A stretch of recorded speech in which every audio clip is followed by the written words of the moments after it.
المدير العام للأمن الوطني بافتتاح المقر الجديد للمنطقة الأمنية لطنطان،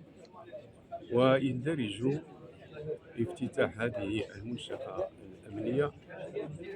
في إطار حرص المديرية العامة للأمن الوطني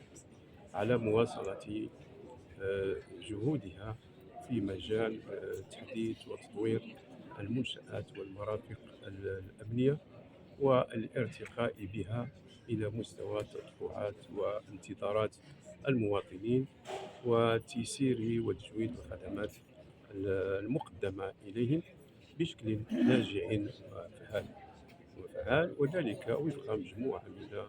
المقاربات والمفاهيم الحديثة التي نذكر منها مفهوم شرطة القرب، مفهوم الشرطة المواطنة، مفهوم التدبير التشاركي للأمن، وكل هذه مواصفات ومفاهيم ومقاربات من شأنها أن تعزز وتدعم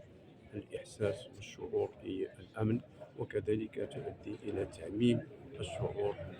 والإحساس بالمسؤولية.